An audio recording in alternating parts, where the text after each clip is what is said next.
Hey, and welcome back to Blue Grit Radio. This is Eric. I appreciate you for tuning in. Thank you for the support and for sharing.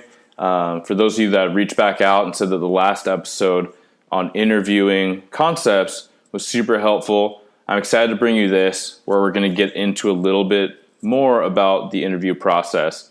And specifically, we will get into the first bit on questions and how to prepare for those. So in the first episode, and you can refer back, we talked a lot about some big themes. We talked about professionalism, preparedness to a degree. We talked about being responsive. So that's going to carry you through the whole hiring process, or it certainly should, right? So there's test day. Recognize that when you do go to do your police or fire test, there could very well be, and there probably will be, representatives from the agencies, not just from the testing agency.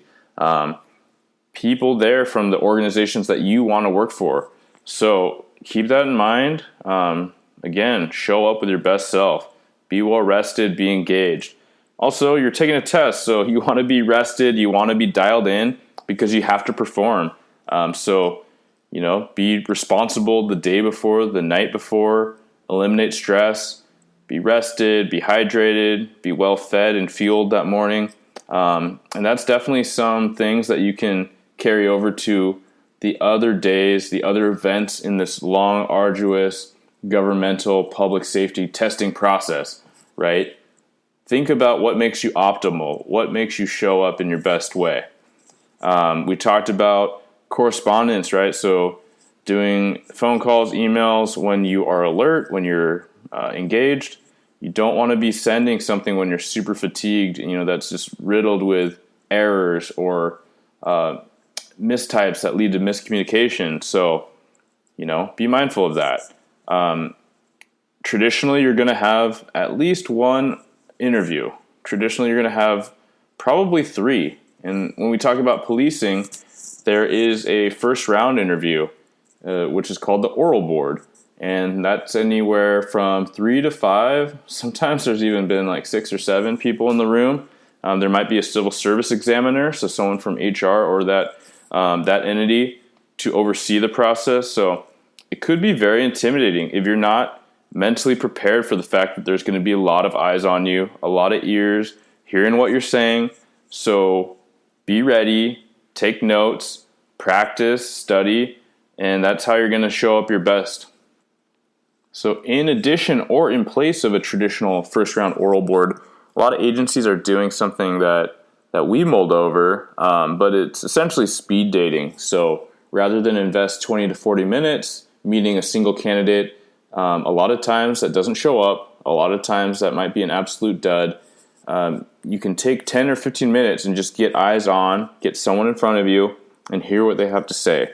And a lot of people, a lot of police professionals and fire absolutely as well, will tell you that they have a genuinely pretty good sense in the first few minutes of meeting someone based on confidence, based on body language, based on their thoughtfulness and their even quick few responses of what type of candidate this might be. Now, granted, there are a lot more things, a lot more hoops and steps that you got to go through, but that is what puts you on someone's radar. So keep that in mind, right? It's all the things we talked about. You just want to make sure that you are absolutely prepared to rock it. There's going to be a background interview with your background investigator or detective that's going to purposefully get into all the nitty-gritty of your background packet. So your personal history questionnaire or what's called your personal history statement that you hopefully spent a lot of time combing through to be as accurate, as transparent, as forthcoming as you can be, because that trust is absolutely crucial. You're going to spend anywhere from 30 minutes, I heard on the short end, some agencies, to 2 to 3 hours, which is hopefully a lot more common as far as an industry standard to actually spend the time that's required to do a responsible job at that. So that's your background interview. You're also going to have a command staff or chief's interview. So that can be one individual, aka the chief or an assistant chief. That could also be a board. We run it where we have myself being a sergeant, the commander, my boss, and then the chief and or an assistant chief in his absence. I have personally been to command boards where it was like the whole command staff for that size agency. So it was, I don't even know, they had to wheel in like a special table to fit all those people on the other side, but purposefully to, create that kind of pressure. And some agencies do certainly lean on that old school traditional pressure just to see how steadfast you are or how confident you are, and they translate that into being a successful police officer or a successful police recruit. So it's certainly opinion based, but just understand that might be what you're facing. I've also seen interviews, and I've experienced a chief's interview where it was just one-on-one, right? It was me and the chief. It was a smaller town in my initial phase when I was trying to get into police work, and it was super casual, right? It was getting to know me. He got to let me know a little bit about himself and, how he viewed his role as chief for that community. And so that was definitely the opposite end of the spectrum that I almost wasn't ready for, that level of, casualness and just what felt like a conversation. Regardless, if you are mindful of your talking points, if you're mindful about what you feel is most important about you, then you'll be prepared for all these things. There's a difference between being prepared and being disingenuous. And then I'm not talking about being disingenuous by any means. I'm talking about being ready. I'm talking about knowing your talking points. I'm talking about thinking back to all the things that you've done and seen and experienced and highlighting those best things, so you're not on the spot and just randomly drawing at whatever comes to mind. And we're going to get into a little bit more about the questions where that's going to make a lot more sense. Okay, so first section, we're going to talk about what I call basic questions, or your gimme questions. Examples would be: tell us about yourself. Why do you want to be a police officer? What are some characteristics you have that would make you be the most ideal police officer? Why do you want to work for blank police department? Hopefully you've thought long and hard about all these questions, definitely about the larger ones, about you, about the industry, why you want this profession. But then it gives you an opportunity to shine and show off a little bit more about yourself, and not just how you would be an asset to this department, but what you know about the department. So you get to highlight the homework you've done, the types of contacts you've had, what you've been able to dig up past like the little 2-paragraph blurb on the internet about that city. The main keys that are going to help you start off with being yourself. Don't try to be something you're not. Don't try to misrepresent yourself. It's only going to bite you in the back end, especially when you go through all these really intricate processes with regard to the background check, etc. So just be yourself, but be your best self. Be your confident self. I think it's fair to say that anyone that sat on a bunch of interview boards, panels, seeing dozens, hundreds of candidates over the years, they probably all pride themselves on having a decently high BS meter. If you think about police in general, that's going to be high, right? So you put hiring plus police, and you get this very high scrutinizing group of people. So the best way to combat that is just to be yourself, present yourself truly, transparently.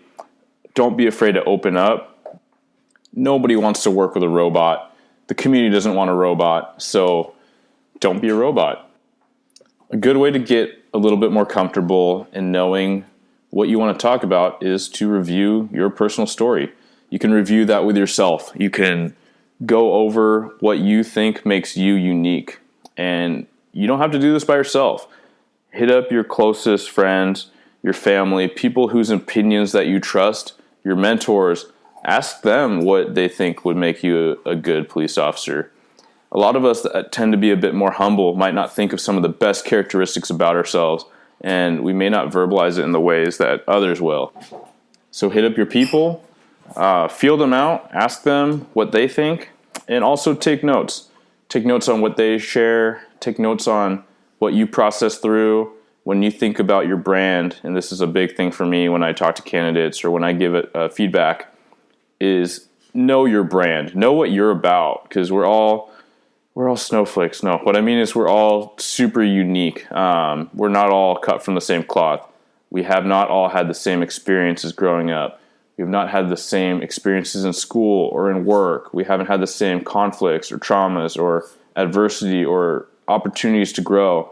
And that's the heart of what you want to get at. I don't want to get too much into that because that's going to bleed into other sections, but knowing that and taking some time to work on your brand and what you would highlight as far as your personal story, it's what's going to help you through any interview. You're just going to know what you're about, what's important to you, what you bring to the table more than anyone else. And so we can avoid those canned responses. And when I say canned responses, every police officer will say it, whether they've been on a board or not. They'll know that that's really good advice to give someone. It's not just police, it's fire, it's the private sector. You all know what a plain cookie cutter response is, right? So that's what I'm talking about. Why do you want to be a police officer? Because I want to help people. That's one of the most generic responses that we actually do hear. I've heard it for years, sitting on the other side of the table, and it just doesn't mean anything. What do I mean by that? I don't think it's important that you want to help people. No, absolutely. It should be one of the biggest reasons why anyone wants to approach the public service industry is to help people, surely. But what does it mean to say, I want to help people? That's like saying, I want to be productive. Like, what does that mean? There's no substance to it. There's no detail. Like, why this job to help people?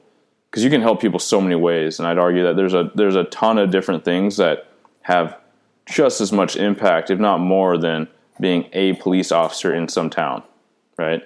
And not downplaying it. Clearly, that's my vocation. That's something I'm very passionate about. What I'm saying is that you don't have to be a police officer to have a cool career or to make change in a community.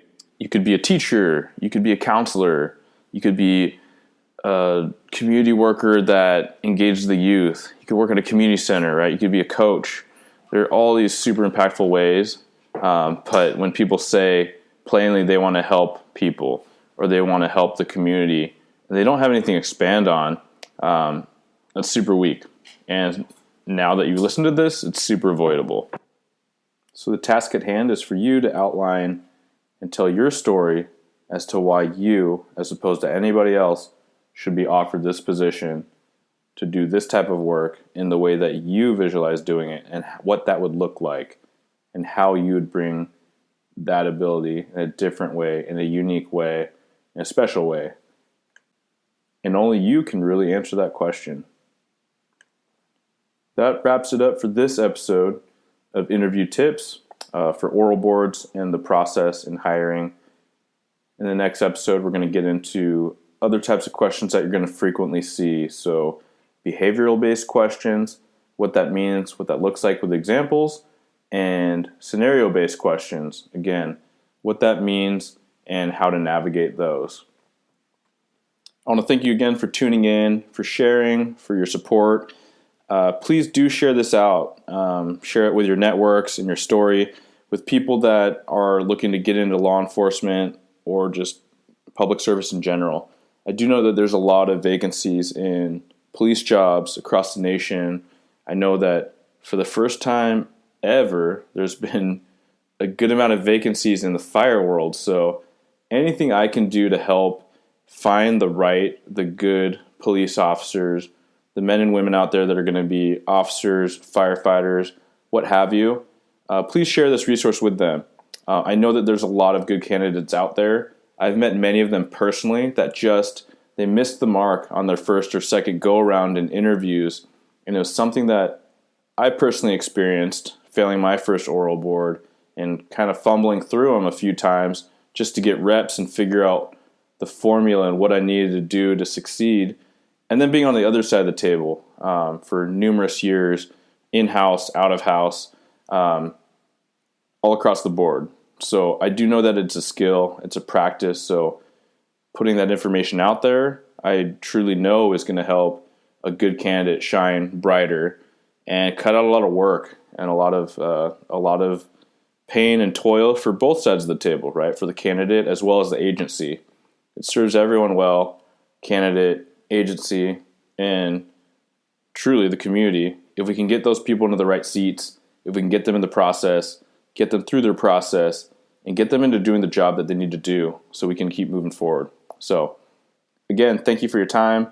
Like, share, comment. It definitely helps me out, helps more people see this project. You can follow me at Blue Grit Wellness on Instagram. Also check out bluegritwellness.com. It's the blog. You can look up a bunch of different articles that span topics, policing specifically, but also tools for shift work, health and fitness. Check it out, share it out. Again, I thank you for your time. Take care and be well.